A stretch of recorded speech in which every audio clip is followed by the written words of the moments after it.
Hi everyone, this is Lips So Sassy and you're watching a Sassy Review.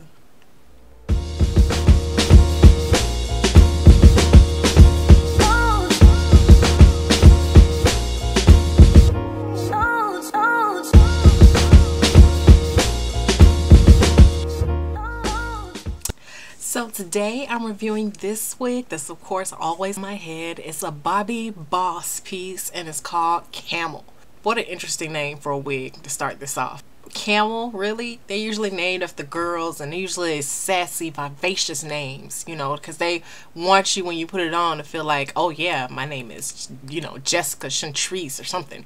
But no, they chose Camel. The person who was making this, you know, they put on that final track, you know, on the cap, and they said, you know, this reminds me of a large animal that roams the desert with a hump on its back full of fat. You thought they were full of water. No, they're not full of water. They're full of fat.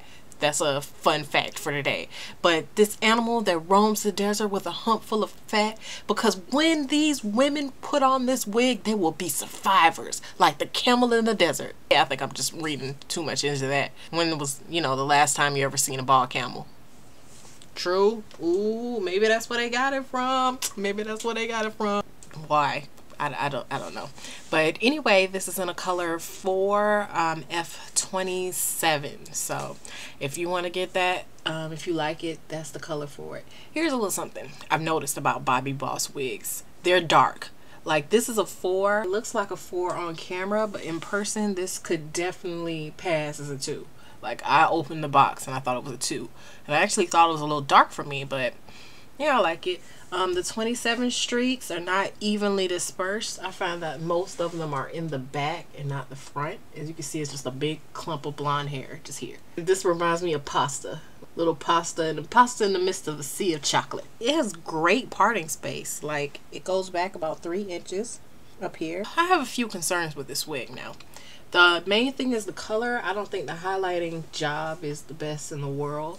The second is the fact that the lace, dark skinned folks, brown skinned folks, you all are going to love this one because the lace is dark. It's actually too dark for me, but that can be great, you know, because I know people with darker complexions have a hard time finding lace that matches their skin tone. So that's kudos to Bobbi Boss for doing that, but it kind of sucks for me because the lace in the front is actually just a little dark. You see, it doesn't blend completely. I had to put a little makeup on it, so that's why it's invisible right up in here, right up in her. It's a lot of hair. Like, it's really thick. I think that the hairline, the hair is actually too thick for it. I think if they would have thinned this up here, thinned this out a little bit, it would have been great. Like, because the hairline isn't bad. Like, you pull it back, it isn't bad. I'm wearing it kind of far back now because my real hairline is far back. Because I have a big forehead, I always have. You know, if you needed proof. See? Look at all that hair just sitting out there. I just have a big forehead. That's just the way God made me. Another thing I don't like, rather, is the fact that I didn't cut the lace as much as I should have. But right here is where the hairline gets horrible. Like, they could have put a little indentation or something right here because, you know, I always have, my edges are always nappy. I don't know what I do wrong, but they're the first thing to revert back. Really, I think this piece will look better if you just pulled it all up. Or if you tried to wear it in a ponytail, this little edge right here will give you away. It's like a hard, ugly edge. This isn't the way I normally wear it. One way of wearing it that I was going to do, but my mother told me she didn't like it, so I never wore it. I wore another piece instead. Was to just clip a piece back so that my face is, you know, more out and not overwhelmed by hair. So I just clipped that little piece back, you know, to open up some space. Maybe pull a few hairs out to not that much, but enough to hide the fact that the edge part is actually kind of not that cute. That's one way. That's the easy way. Another way is taking both of these pieces.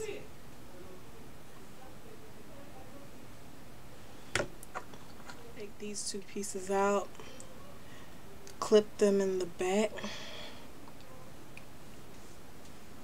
kind of pull it over my ear. This is no way neat because I'm doing it in front of my camera. Just to give you an idea, of course, you know, pull these back and smooth them out a little bit. I actually read in an article on this wig that somebody straightened it out and got awesome results. I can imagine that because I've noticed that most curly pieces, if you buy a curly piece and make it straight, it often has more volume than the straight pieces you just buy straight. I think that's because they put a lot of layers and a lot of like extra hair to accommodate the fact that it's curled. So I bet if you made this straight, it'd probably be a pretty piece. It would just be a lot of long hair. I didn't show you the back yet. This is how long this piece is. I was gonna cut it, but somebody told me not to. Well, I wasn't gonna cut it. You saw what happened to it last time, but I was gonna get my sister to cut it, and she said don't because it's fine as long as it is. Another reason that it's kind of difficult to cut is because they tapered it at the end, well, thinned it out at the ends to make it look natural. Like, because most people, when they have long hair, especially hair this long, their ends aren't perfect, or their ends aren't blunt straight. They often taper off at the ends because, you know, the longer your hair gets, this is old hair that's in the end. It's been on their head for however long it took it to grow this long. So of course it's not going to be as thick and as luxurious as the top, which I thought was a realistic touch for this piece. So other than the fact that the hairline is too thick, the dye job is a little weird. Other than those two things, and the fact that it's just really big. Say when you get it, don't brush it. I actually brushed it a little bit right here because, you know, like you always have to brush down when you do a fresh part, you know, unless you just go exactly with how the wig is packaged. But who does that? Nobody really wears the wig part as it is out the package. It's just crazy. It's ludicrous. Try to get you some angular shots. I'm gonna actually pick my camera up. Don't get sick now. Don't get the epilepsy. That's the back. Get motion sick and throw up. I'm trying to be slow and smooth with it.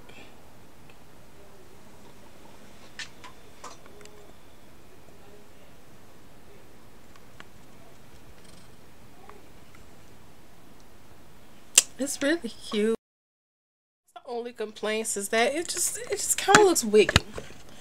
As far as this thickness that's happening up in here, that's not natural. Okay.